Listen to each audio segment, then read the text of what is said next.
Olá a todos, namastê.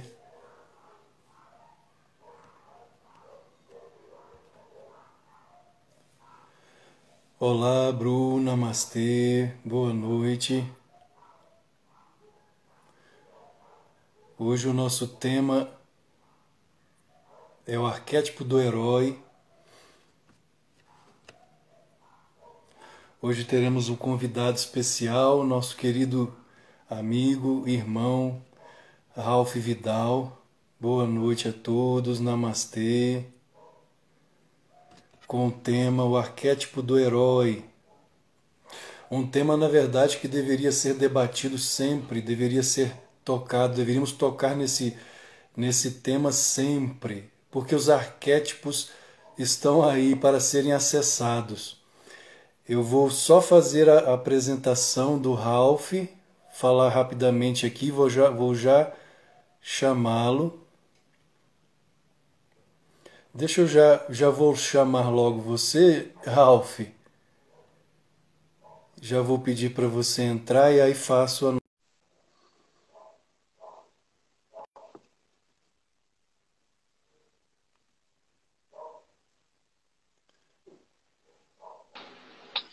Boa noite, meu irmão. Sempre muito bom ter Boa, tudo você. bom? Tudo ótimo, tudo ótimo. O nosso tema Bom, hoje, queridos, como falei agora no início, é o arquétipo do herói. Estou mais uma vez aqui convidando esse meu grande amigo que é o Ralph Vidal.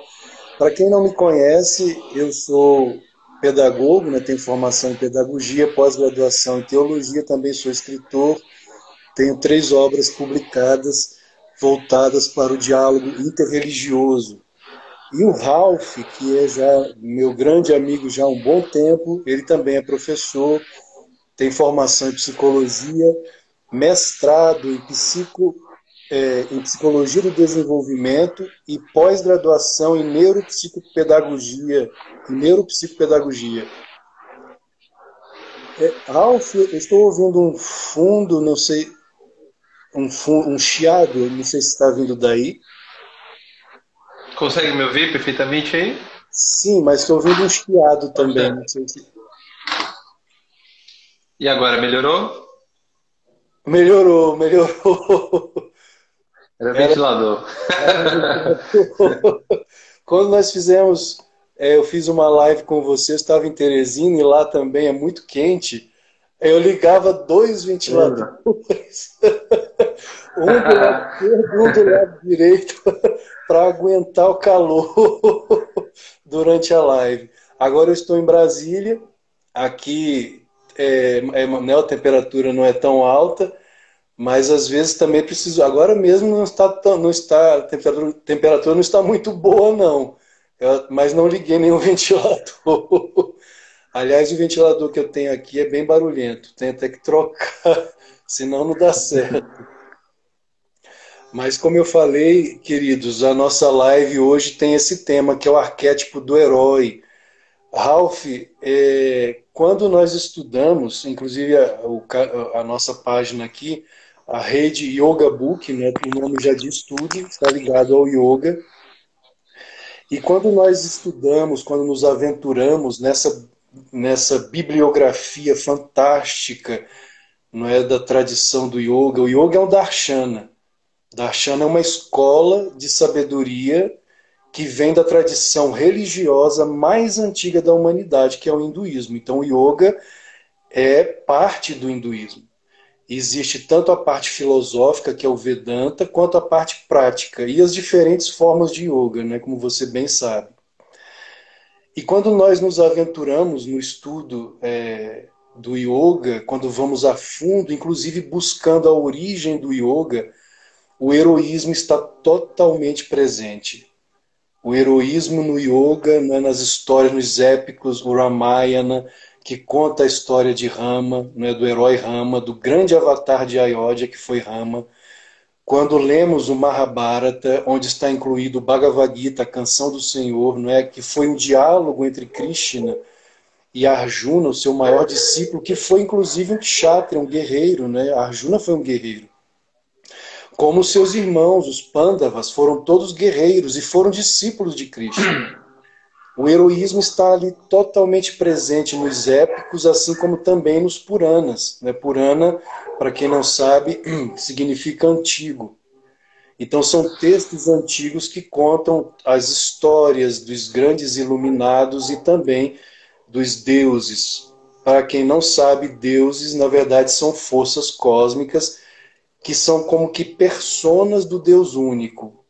Muitos pensam que o hinduísmo é uma religião politeísta, não. Pierre Teilhard de Chardin, que foi um grande teólogo, um teólogo francês, ele afirmou o hinduísmo, ele estudou a fundo o hinduísmo.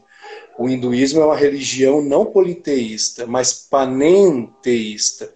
Porque o politeísmo é a crença em vários deuses, mas os deuses do grande panteão hindu, na verdade, são personas do Deus único. E Krishna também deixa isso bem claro no Bhagavad Gita. Aqueles que adoram os semideuses, que adoram aos deuses, que adoram a espíritos, terão com eles. Aqueles que me adoram virão a mim. Então, e claro que Krishna fala isso não como o Deus do universo, mas como Yogananda Paramahansa Yogananda afirma, ele fala isso como Pratyagatma, ou seja, como aquele que tem a consciência de sua unidade com Deus, como Jesus Cristo, quando ele também afirmou: antes que Abraão fosse, eu sou, como o próprio Senhor Buda afirmou a sua unidade com a consciência nirvânica. Não é? Então, o hinduísmo ele não é politeísta, ele é panenteísta. O panenteísmo é a crença de que existe apenas um Deus e que ele pode se manifestar de inúmeras formas dependendo da crença do devoto, da devoção, da bhakti, não é? No caso do santo, que é para quem ele se manifesta. Então ele pode se manifestar para o cristão como Jesus, ele pode se manifestar para o budista como Buda. No hinduísmo ele pode se manifestar como Mãe Divina, como Krishna, como Shiva, dependendo da devoção. Inclusive, o grande escritor dos Puranas, não é, que foi quem escreveu os 18 Puranas, como eu afirmei, os 18 dos Puranas são os textos antigos. Ele deixou claro, assim, essa percepção de que o Uno, o Deus único, ele se manifesta como ele quer. Então, nos Puranas Vaishnavistas, ele se manifesta como Vishnu. Nos Puranas de Shiva, ele se manifesta como Shiva. Então, é o Mahayogi, o Maheshwara. Shiva, para quem crer que ele é Deus, ele é Deus. Para quem crer que Deus é Vishnu, é Vishnu. Para quem crer que Deus é a Mãe Divina, Shakti, ele é Shakti, é a Mãe Divina. Depende da fé do devoto. Então, o hinduísmo, nesse sentido, como Chardin afirma, é panenteísta. É um ser, apenas um Deus. Ele é, ao mesmo tempo, pessoal, impessoal, imanente e transcendente. Ele permeia com a sua inteligência, com a sua força cósmica, tudo o que existe. Então o hinduísmo não é politeísta como creem, mas panenteísta. E todas as outras tradições religiosas saem do hinduísmo por ser a religião máter, a religião mais antiga, não é, que existe, a tradição religiosa mais antiga. E o heroísmo, como eu falei, né, esse arquétipo do herói está presente não só no hinduísmo, e é isso que eu queria porque eu vou pedir ao Ralph que aprofunde dentro da visão da própria psicologia. O heroísmo está presente não só no hinduísmo, mas em todas as tradições. Quando nós pegamos a Bíblia, o Antigo Testamento, o heroísmo está lá. Está em Moisés, quando sobe a montanha, quando tem a coragem, inclusive subir a montanha. Não é só a montanha física, é a montanha da consciência. Então ali já existe um heroísmo. Em você subir, você ter uma ação, que é karma, karma quer dizer a ação positiva que se transforma em dharma. Então ali já existe um heroísmo de Moisés. Existe o heroísmo quando vamos ler a história de Davi, não é? Tanto pela fé de Davi, e fé também significa realização divina, né? Autorrealização, como também pela ação de Davi. em ter que enfrentar ele, pequenino, né, baixinho, ter que enfrentar um gigante, Golias. E nós sabemos que essas histórias, como o próprio Yogananda afirma, não só Yogananda, mas Swami Vivekananda, os grandes iluminados da Índia, essas histórias elas têm o lado, sim, metafórico, esotérico, interno, mas elas têm o lado histórico, autêntico, como o próprio Bhagavad Gita.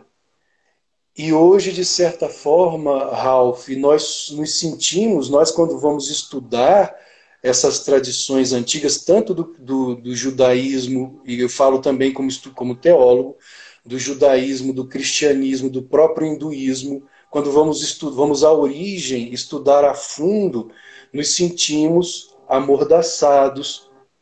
E aqui eu não tenho temor de falar a verdade, nos sentimos amordaçados pelo politicamente correto, porque nós não podemos falar do Bhagavad Gita, da batalha de Kurukshetra, como Yogananda fala, como Swami Vivekananda fala, como Ramakrishna Paramahansa Yogananda também nos deixou, que foi uma batalha histórica. Inclusive Kurukshetra é uma cidade na Índia considerada sagrada pelos indianos, onde houve realmente a concentração dos dois exércitos e houve uma guerra fratricida ali. Mas nós somos levados, nós, inclusive professores de yoga, a afirmar que aquilo ali tudo é metafórico.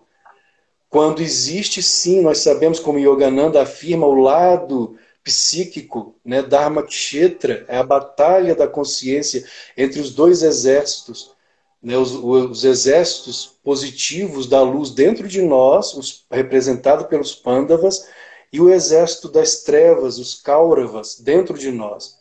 Mas também o fato histórico, porque foi histórico, como a história de Joana d'Arc, a donzela de Orleans, não é? Uma jovem de 17 anos que foi levada por vozes divinas a ter que guiar um exército de franceses. Heroísmo. Para quê? Para defender o seu povo, porque os franceses estavam sendo, era chamada a famosa Batalha dos 100 Anos, em que os ingleses invadiam a França, inclusive entravam nas residências dos franceses, estupravam as mulheres dos franceses, e Joana d'Arc, essa jovem, essa moça de 17 anos, ouvindo vozes divinas, ela foi guiada por Deus para liderar esse exército, um heroísmo. O arquétipo do herói encarnado em uma mulher, em uma jovem de 17 anos. Nós vemos, então, esse arquétipo do herói em todas as tradições, seja no judaísmo, acho que você mexe aqui e faz um barulho, Ralph. Ruído. Perdão. No judaísmo, no cristianismo, no hinduísmo, ele está presente. E a nossa geração hoje, Ernest Becker, inclusive, ele fala dos jovens, mas não concordo com ele que sejam só os jovens. Eu acho que a nossa sociedade, de um modo geral, não só os jovens, inclusive você, para mim, é um exemplo de um jovem que é um arquétipo do herói, né? E não são só os jovens, mas a grande maioria, ou grande parte, pelo menos, da sociedade hoje vive muito amedrontada, sem acessar esse heroísmo tão necessário. Claro que o medo é importante. Se você está diante de um tigre, então o medo serve para que você possa acionar dentro de você, né, aqueles hormônios que vão fazer você agir. E até, no caso, até como um herói, se você agir no sentido até de se proteger do tigre.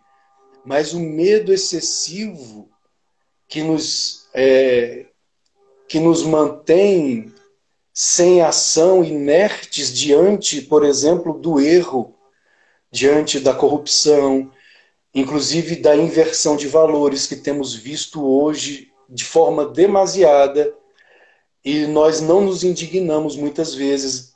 Boa parte está assistindo Big Brother, ao invés de se politizar, que inclusive o próprio Yogananda, Paramahansa Yogananda, é considerado pai do yoga no Ocidente, era totalmente politizado, ele não foi um avatar, um iluminado destituído do conhecimento político, não.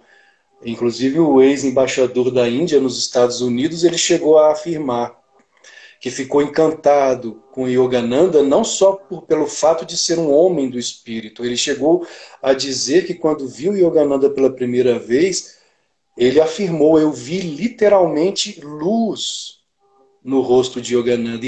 O rosto de Yogananda irradiava luz. E eu fiquei encantado com ele não só pelo fato de ser um homem de Deus, um homem do Espírito, mas porque estava totalmente antenado com os acontecimentos políticos da época dele. Isso foi que fez com que o ex-embaixador da Índia se encantasse com Yogananda. Então ele não estava alienado das questões políticas, como Mahatma Gandhi também não.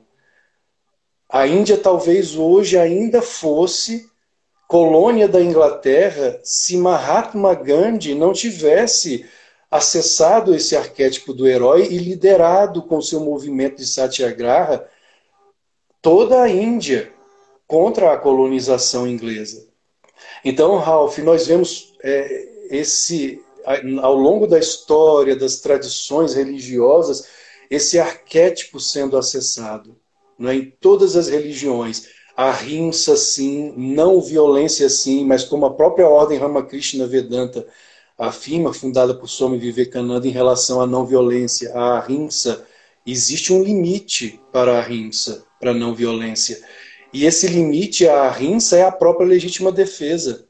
Você se defender e defender aos seus entes queridos, defender a sua nação, não é errado, como afirma a Ordem Ramakrishna, fundada por Swami Vivekananda, o primeiro grande iluminado a pronunciar a palavra yoga no Ocidente. Logo, décadas depois, veio Paramahansa Yogananda e ele afirmou a mesma coisa.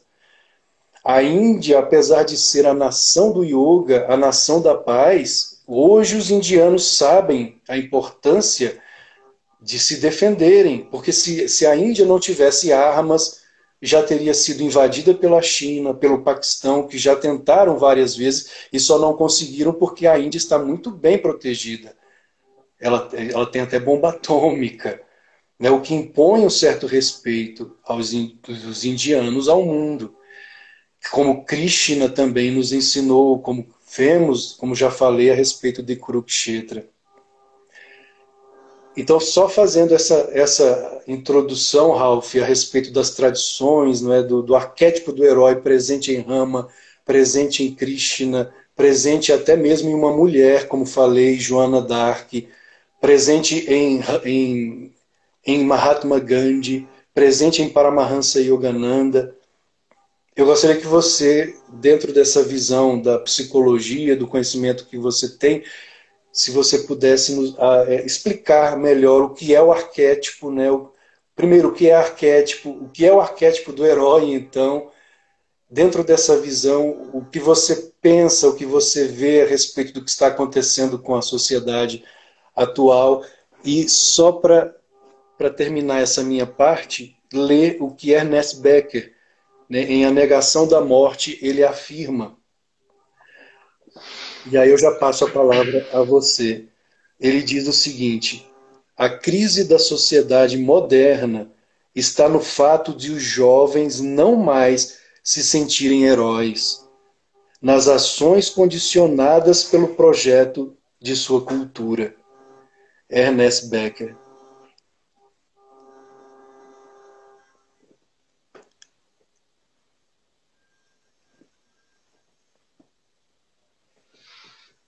Muito bom.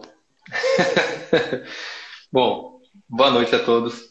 Obrigado, Alexandre, pelo convite. Eu geralmente me sinto muito mais beneficiado do que oferecendo alguma coisa em troca quando você me convida para as lives.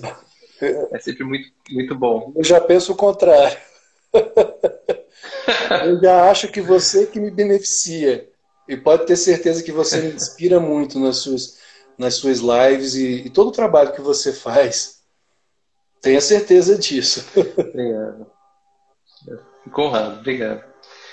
Então, esse é um tema muito pertinente. Você, como sempre há muitos anos, vem antenado com as necessidades da sociedade, as necessidades que muitas vezes não são captadas facilmente nas discussões políticas, né? A gente pode, a gente pode dizer que hoje em dia a Ágora, a, o lugar de discussão civil é a rede social, né? Então, muito do que existe, do que acontece conosco, fica de algum modo impresso ali. Mas nem todos percebem. Você já, desde o Orkut, eu lembro, sempre teve essa preocupação, sempre teve essa percepção com essas dicotomias, essas problemáticas e essas polarizações e traz isso com muita clareza. Isso é muito bom. Inclusive, me inspirou, né? Me inspirando. Mas sobre o herói, Alexandre, a primeira coisa que a gente precisa entender é o seguinte: o arquétipo é um protótipo, é uma espécie de modelo, de paradigma, que ele é acessado assim conscientemente ou conscientemente por simulacros, por similitude, por uma imitação assim memética, vamos dizer assim, né? Uma imitação literal. Então, o que acontece? Quando o homem nasce, ele não está destituído de alguma coisa, como afirma ali um dos fundamentos similares entre o materialismo e o empirismo, né? O homem não é uma tábula rasa, um papel em branco.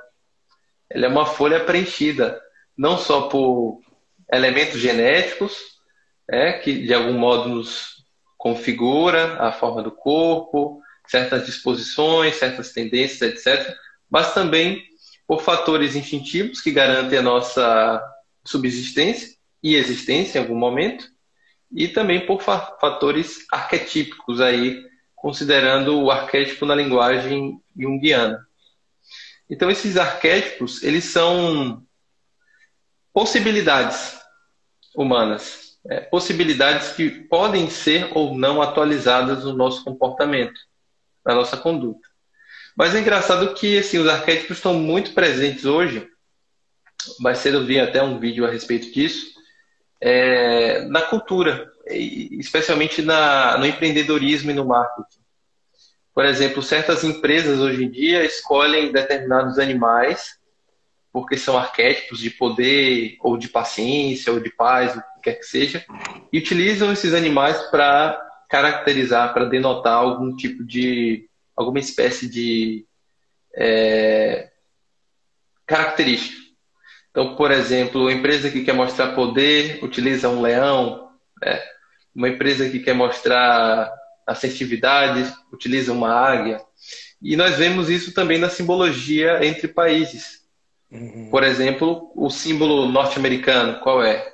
Da águia. Uma águia. Uhum. O que a águia representa? Soberana, assertiva, ela está acima de tudo, observando tudo, vendo tudo, e é exatamente o que nós conseguimos ver, de algum modo, concretizado ali nos Estados Unidos. A águia também está presente na bandeira alemã, se não me engano, e nós observamos, de fato, algo nesse sentido. Ou o leão, ou os leões, né, que são 3 leões na bandeira inglesa, expressando soberania, aquela ideia de ordem e de aristocracia, né, na qual o país, o Reino Unido, o conjunto de países ali se organizam, são ordenados. Ou a Austrália com o canguru. A moça até dizia que na Austrália os australianos não se envolvem em guerras e conflitos externos exatamente porque o canguru tem esse aspecto mais introspectivo, voltado para si, para sua própria cria, né? Nada é por acaso. E aí, ao final, ela comentava do Brasil, né? Essa psicóloga citou que no Brasil o nosso ícone arquetípico é a onça, Uhum.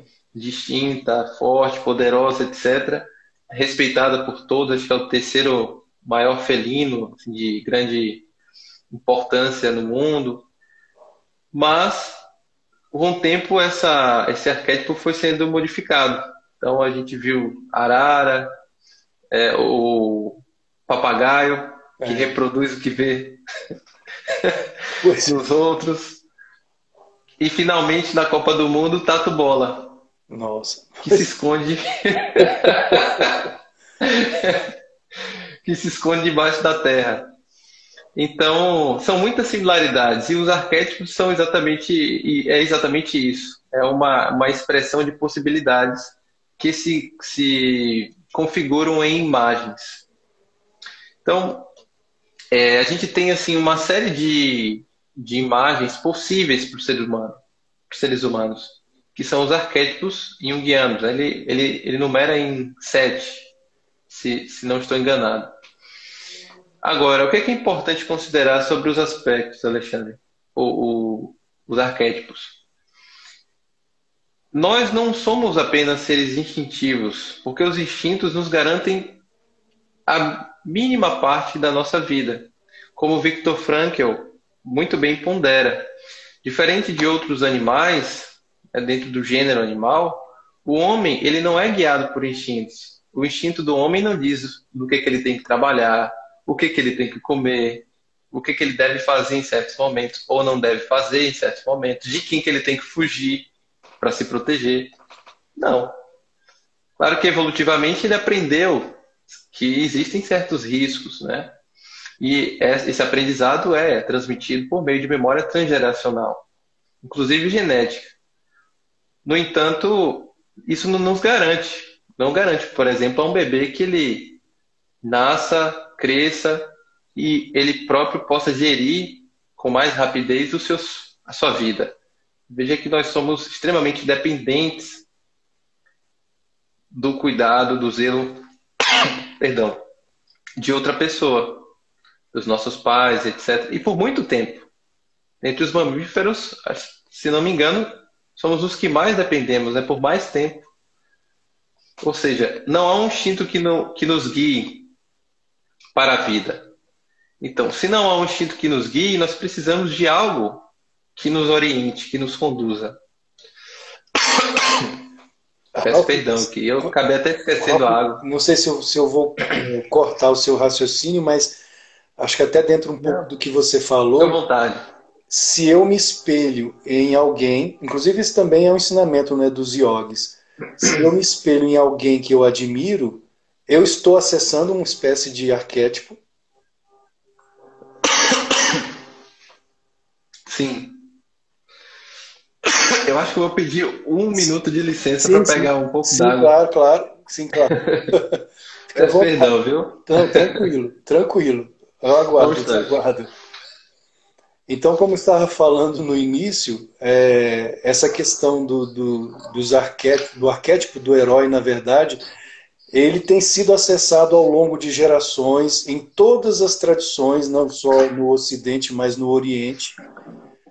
E quando esse arquétipo não é acessado, e isso eu quero que o Ralph depois confirme, nós entramos exatamente nessa espécie de crise em que nós nos tornamos uma sociedade dominada, até pelo fato de não buscarmos o conhecimento. Isso também eu quero que o Ralph confirme ou negue o que eu estou afirmando. O próprio conhecimento em si, a afirmação do conhecimento, saber quem você é, as suas qualidades, os seus defeitos.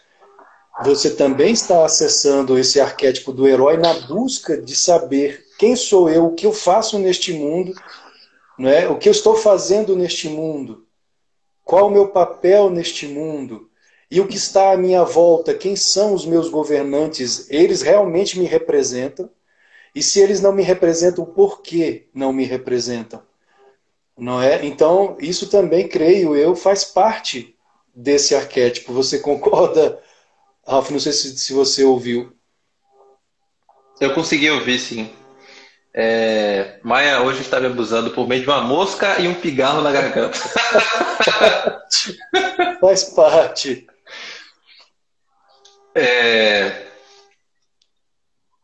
Eu vou entrar ainda nesse aspecto, dentro do raciocínio, mas se você preferir, eu posso trazê-lo desde então. Sim, fique à vontade. Prefere que eu prossiga ou que eu Como aborde como esse. você achar melhor. Como você achar melhor. Tá. Eu não sei se é uma pergunta aqui. Deixa eu me ver. Ah, sim. Pablo, meu amigo, usamos muitos arquétipos da criação de marcas. É fundamental para entender a fundo a empresa e o que ela quer transmitir para os clientes. Exatamente. Isso ajuda não só a escolha das cores, mas também, acho que ele vai completar aqui com alguma coisa, em todo o posicionamento da marca. Exatamente. Hoje existem as áreas chamadas de neuromarketing, etc., que se valem de diversos aspectos da psicologia para fundamentar suas ações. Como citei, né, o caso do leão para a empresa que quer mostrar poder, né, ou uma águia, etc. Ninguém vai escolher um animal que não represente o que eles querem transmitir com a empresa, né, o que valor quer transmitir. E na sua opinião, qual animal o Brasil deveria assumir hoje como símbolo? O Brasil. Porque você falou que Eu acho o que nosso símbolo é a continuo no onça. tatu Mas bola. nós fomos Continuo regredindo, no né? tatu Chegamos bola. até o tatu-bola. Na sua opinião, qual deveria ser o símbolo do Brasil hoje? O arquétipo do Brasil? Conti- Continua no tatu bola, né? Eu não pensei nisso, Alexandre, assim, com seriedade. Mas eu acho que continua na fase do tatu bola ainda. Mas Talvez ele qual, comece a rolar um pouco. mas qual você acha que nós deveríamos realmente encarnar o povo brasileiro? Porque realmente o tatu-bola. Bom, dentre as opções históricas, a onça, sem sombra de dúvidas. Dentre Pois as é, opções que mas nós temos. nós estamos encarnando o tatu-bola atualmente, né? Porque Sim. Se talvez não seja esconde, isso que o foge. que Becker quis dizer, né? Eu vou aqui repetir o que ele falou. Né? A crise Sim. da sociedade moderna está no fato de os jovens não mais se sentirem heróis nas ações condicionadas pelo projeto de sua cultura. Ou seja, se nós encarnamos o arquétipo do tatu-bola, nós não somos realmente heróis. E aí surge a crise. Somos facilmente dominados, não? Não é isso? Sim. Dominados em Perfeito. todos os sentidos. E nós vemos aí, inclusive, aqui eu não temo falar de política. Se Mahatma Gandhi falou, e ele é um grande exemplo para nós, não é, de paz, sim, do movimento da não violência ativa, mas totalmente envolvido pelo arquétipo do herói.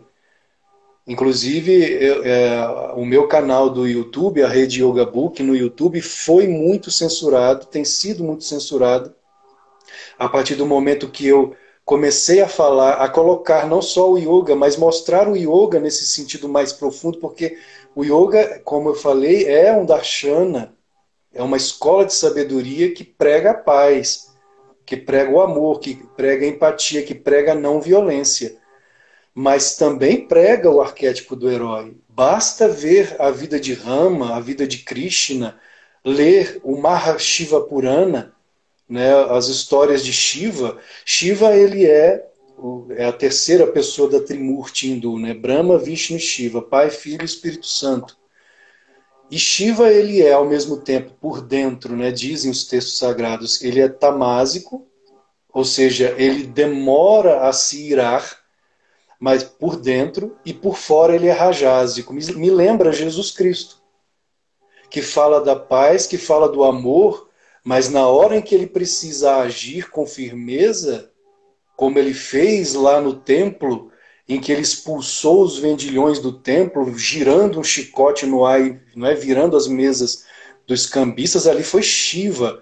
Porque Shiva ele tem dois aspectos. Ele é Shankara, ou seja, ele é benevolente, mas ele, quando vê as coisas erradas, ele é o destruidor. Tem até a dança Tandava, Nitra, que é a dança da destruição, né? Ele se transforma em Gora, o irado, mas não no sentido da destruição pelo caos, e sim no sentido da transformação, como nós vemos na própria natureza. Né? A natureza ela tem os seus momentos de bonança e ela também tem os seus momentos de fúria, de purificação. Então, o mar raivoso, um tsunami, um terremoto, uma erupção vulcânica, não é no sentido de destruir os seres humanos, mas de promover a limpeza, de promover a purificação. Então a natureza, tanto a natureza na Terra, quanto a natureza cósmica e a natureza do próprio ser humano demonstra esses dois lados, sendo que no caso das pessoas como Krishna, inclusive afirma no Bhagavad Gita, existem as personalidades divinas e as personalidades demoníacas. As personalidades divinas, elas atuam, às vezes precisam atuar com energia, com força, para o bem.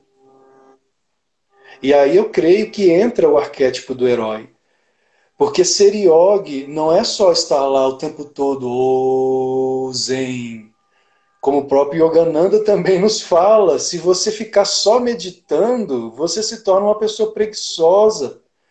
E o preguiçoso não encontra Deus, não realiza Deus. A meta do yoga é Deus, é a autorrealização, é o samadhi, é o êxtase. A pessoa preguiçosa não realiza Deus. O que foi que Yukteswar fez com Yogananda? Logo que Yogananda saiu de um de seus êxtases, né? Como lemos na autobiografia, Yukteswar tocou no coração de Yogananda, ele entrou em samadhi, ele teve toda aquela visão extraordinária do cosmos, até como ele mesmo fala, até o centro do império. E quando ele voltou a si, ouvindo o som do Om, o que Yukteswar fez a ele? Pegou a vassoura, entregou a vassoura na mão dele. Vamos varrer a varanda, nada de preguiça. Porque se deixasse, ele ia ficar ali, ou sentindo aquela bem-aventurança. Mas o que Yukteswar ensinou, o equilíbrio. O equilíbrio. Aí entra também o arquétipo do herói, não é? Se Rama fosse aquela pessoa só da paz, paz e amor, Ravana, o demônio que sequestrou Sita, né, a santa Sita, esposa de Rama, Rama ia falar, não, deixe Sita lá, vou ficar aqui na minha paz. Não foi o que Rama fez. Ele encarnou o arquétipo do herói. E o mais incrível quando lemos no Ramayana é que apesar de Rama lutar, né, ele constituiu todo um exército, lutou contra o exército de Ravana, e ele tinha ao mesmo tempo compaixão dos próprios inimigos. Ele lutou contra o exército inimigo, ele teve que matar para poder resgatar a sua amada Sita, mas ao mesmo tempo ele teve compaixão. Esse é o verdadeiro herói. Mas ele agiu. Ele não ficou lá só sentindo a paz interna. Né? De certo modo, nos dias de hoje, ser da paz, e usando a paz aqui no sentido pejorativo do termo, é a melhor maneira de você garantir a sua covardia. E aí onde está o arquétipo, né, do herói, a onça, no caso de nós brasileiros, né? Nós estamos no tatu-bola. É. E a onça... Pois é. Pode falar, Ralf. Então, Alexandre, seguindo aqui, né, a linha de raciocínio, para que as pessoas compreendam melhor o arquétipo e visualizem isso nas suas vidas, né? Foi legal o comentário de Pablo. Não sei se houve alguma outra pergunta ou comentário. Se você puder observar, Alexandre, porque eu não consigo visualizar bem aqui. Se eu consigo. Enquanto isso, eu vou comentando, tudo bem? Sim. Então, os arquétipos são essas imagens, como eu ia comentando, ia falando, paradigmáticas. São modelos de possibilidades humanas. E o Jung cita sete, mas a gente pode ficar assim com algumas das quais. Consegue me ouvir, Alexandre? Sim, estou ouvindo bem. Ou foi o fone aqui que parou de funcionar? É o arquétipo da grande mãe, ou do sábio, o arquétipo, os arquétipos, por exemplo, independente da cultura em que se esteja, uma mãe saberá como ser uma mãe e um pai saberá como ser um pai. Não em termos morais e práticos, mas assumir aquele papel, a paternidade e a maternidade. Então, essa possibilidade de encarnar esse papel, esse protótipo, esse modelo, é o que nós chamamos de arquétipo. Né? Então, nós Uhum. temos o do sábio, o do homem, o da mulher, temos o arquétipo do herói. Agora, a gente precisa se questionar assim, observando, obviamente, a nossa cultura. Do que um herói precisa? Antes de mais nada, um herói precisa de um propósito. Ele tem que Exatamente. ter uma causa. E quando observamos hoje a nossa cultura, o que nós mais carecemos é um sentido, um propósito, uma razão de viver.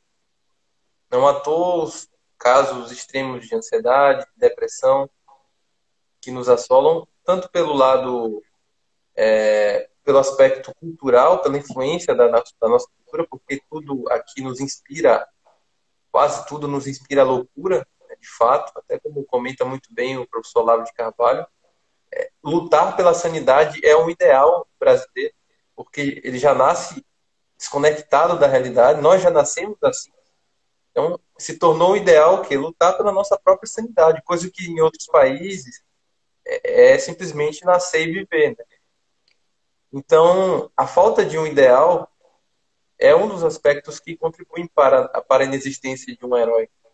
A Uhum. coragem, o herói precisa, uma certa dose de ímpeto. O herói precisa de uma certa dose de ímpeto. Uhum. Né? O heroísmo e de prudência. Né? No termo platônico aqui como prudente, a sabedoria. E também de moderação, moderação no sentido da justiça, né? Dar a cada um o que cada um merece. Ele precisa agir conforme a justiça, conforme a lei também. Você cita muito bem a questão da legítima defesa, e a gente pensa que isso é avesso, por exemplo, à santidade ou à paz, etc. Quando nós pensamos na paz e no homem santo em termos em estereótipos, né, como as pessoas assumem, uma fala mais tranquila, mais mansa, gestos lentos, e qualquer pessoa consegue assumir para enganar outro. Né? Quando a gente assume Exatamente. isso e pensa na espiritualidade assim, é claro que não condiz, mas quando a gente lembra de figuras como o Krishna, como a Juna, como o próprio Jesus Cristo em determinados momentos da sua biografia, da sua trajetória, e tantos outros, ou até como o Davi, que você citou mais cedo, combatendo o Golias, Davi não foi lá para dialogar e para fazer as pazes, E ele era um foi homem da para. paz. E foi um homem de paz, Foi um que homem de inclusive paz, lutou exatamente. contra leões também para defender o seu rebanho. Né? Exatamente. Então, como o mestre ensina, existem momentos em que o ahimsa, a não violência, ela não se justifica, especialmente quando você está tratando com pessoas que não atendem à racionalidade. É Exatamente. como se você quisesse, nos termos dele, dialogar com um tigre faminto. O tigre não vai querer Exatamente. saber da sua filosofia. Ele Exatamente. vai querer saber de te papar, de te comer. Exatamente. Um tigre faminto devorará antes que você lhe apresente a sua filosofia, para Mahansa Yogananda. Exatamente. Então, nos falta, antes de mais nada, um propósito de vida e um propósito como nação. Isso é, assim, inegável. Eu diria que é inegável. Agora, nós conseguimos garantir aqui em nosso país e a nossa sociedade como um todo o direito de viver fraco. o direito de sermos fracos. Agora veja bem, quanto mais fraco é o homem, mais egoísta ele é. Por quê? Exatamente. Eu estou falando de fraqueza, especialmente fraqueza moral, tá? E espiritual. Quanto mais fraco é o homem, mais egoísta ele é. Porque os mecanismos que garantem a fraqueza desse homem são mecanismos egóicos, mecanismos do ego, que conduzem o homem para uma espécie de autocentrismo, que não é um autocentramento em si, nada disso, pode haver qualquer possibilidade espiritual, mas é um autocentrismo egoísta, egóico, que faz com que ele continue com determinadas autocomiserações, com a sua pusilanimidade, com as suas fraquezas, com a sua covardia, com a sua impulsividade direcionada para caminhos tortuosos que violam tudo o que nos garante a humanidade. Então, esses mecanismos egoístas garantem a nossa fraqueza e nós gostamos disso aqui no nosso país. E isso destitui as possibilidades mesmo de um heroísmo genuíno em nós. E a gente precisa entender o seguinte, Alexandre. O que é que o homem forte e o herói têm? Quando a gente observa, por exemplo, o arquétipo do herói. Vamos a Ulisses. Ulisses tem propósito, Ulisses Odisseu, né? Tem um propósito, voltar para casa após a guerra de Troia. Ele desejava voltar para casa, rever a sua esposa, o seu filho, etc. Voltar para casa, ele é corajoso, ele é sábio, ele é prudente e também é impetuoso. Você observa, trazendo aqui o modelo de herói para os dias atuais, o Batman, o Superman, o Thor, que são Marvel Comics, né? Trazendo para outra empresa, o Thor, o Capitão América, dentre outros heróis. O que é que eles têm? Um propósito, eles têm o que defender, eles têm a quem servir, e eles têm força, eles têm poder. Não necessariamente um poder extraordinário, metafísico ou qualquer coisa assim. Eles têm poder de ação. E a gente precisa fazer uma análise filosófica da ideia de poder. Todo poder é poder para algo. Todo poder é poder para agir, para influenciar, para criar, para destruir. Só quem pode é quem tem poder. Sendo assim, uma pessoa fraca está incapacitada de servir, porque ela não está podendo algo. Por isso que as pessoas fracas dependem mais do que servem as pessoas. E só quem tem poder, só uma pessoa forte é capaz de servir. Seja para o bem ou para o mal. E aqui não é o mérito da coisa. Mas só uma pessoa pode servir. Você me lembra, inclusive, outra fala do próprio Paramahansa Yogananda em relação à questão do melindre. Inclusive tem no livro Jornada para a Autorrealização, página 155, ele fala a respeito da psicologia do melindre. Não é? A pessoa melindrosa, ela não realizou aquilo que no yoga nós chamamos de titiksha. Né? Titiksha é o ânimo inalterável. Você que tem que se coloca sempre na posição de vítima, você está o quê? Ofendendo ao Atman dentro de você. Como o próprio Yogananda afirma, Deus está dentro de você. Jesus afirmou isso. Quando os fariseus perguntaram a ele onde estava o reino, Jesus foi claro, o reino está dentro de vós. Se o reino está dentro de nós, isso significa que Deus está dentro de nós. Então todo o poder para realizar o que eu quiser, claro que o objetivo é que seja realizar coisas boas, não é, para mim e para o mundo, está dentro de mim. Se eu me melindro, se eu me coloco como vítima da sociedade, se eu me coloco como coitado e sempre esperando algo do outro, no caso, por exemplo, do Estado, eu estou ofendendo esse poder interno que está dentro de mim, que é Deus em mim. Todo o poder está dentro de mim. Então eu não preciso invejar o outro, porque se o outro é algo ou tem algo que eu não tenho, eu posso também ter de uma outra forma.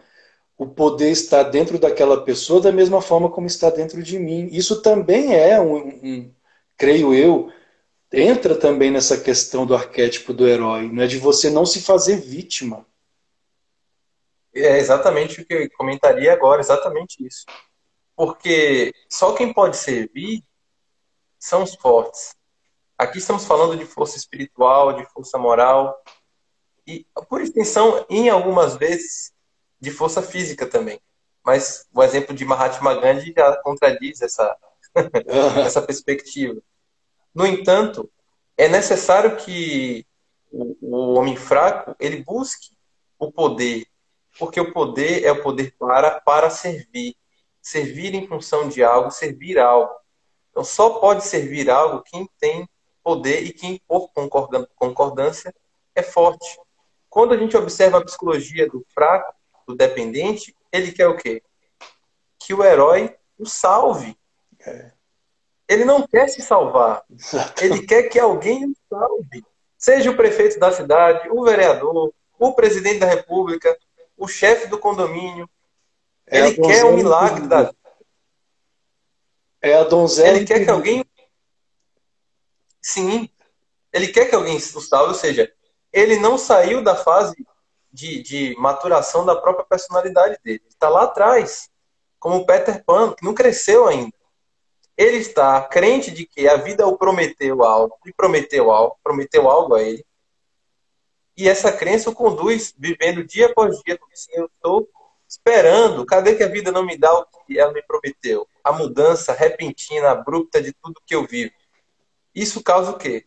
Tristeza, depressão, você se torna enfadonho diante da realidade.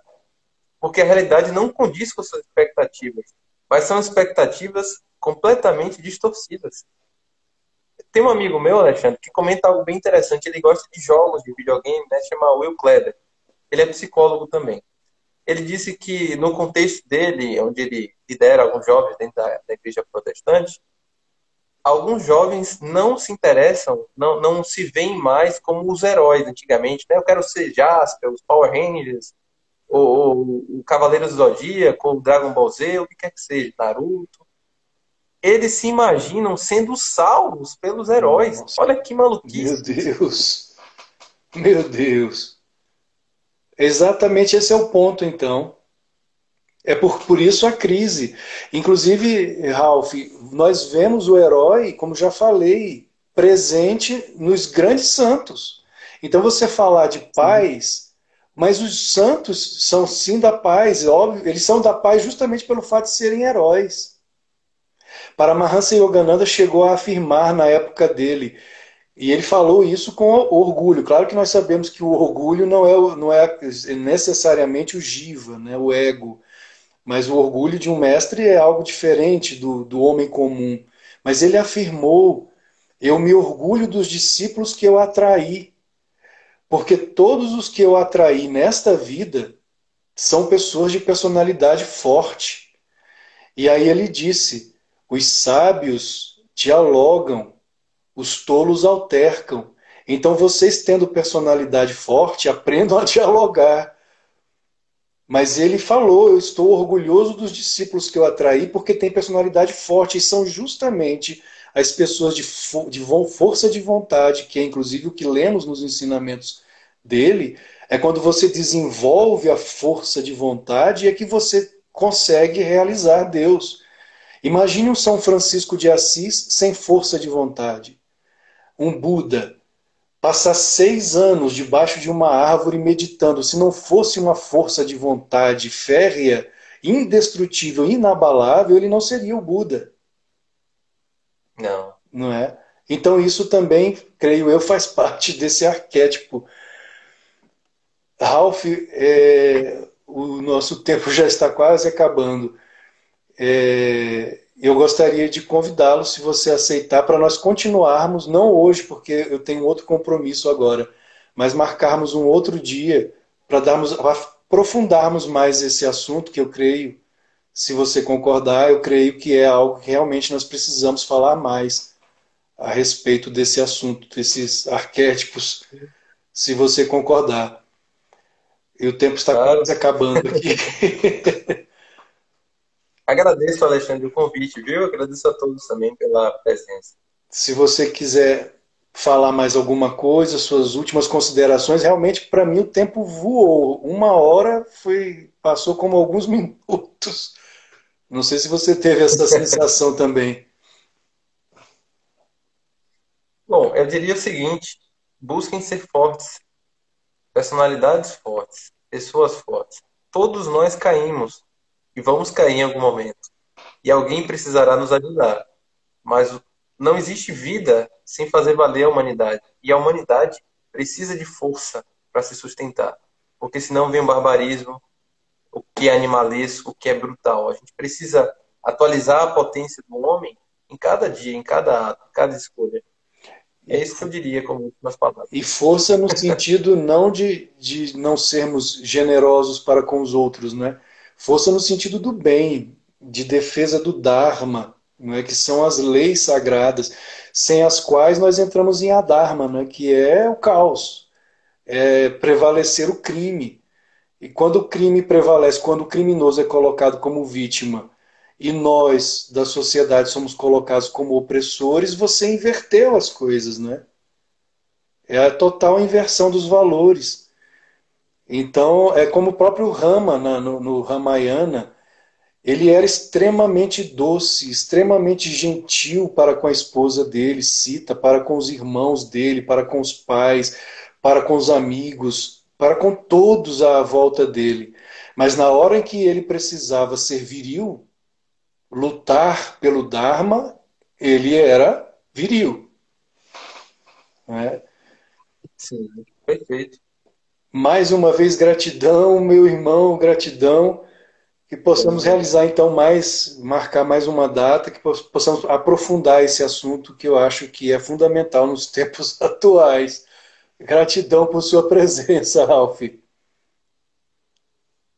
agradeço. Um grande abraço, gratidão pela presença de todos. Namastê. Namastê, gratidão a todos.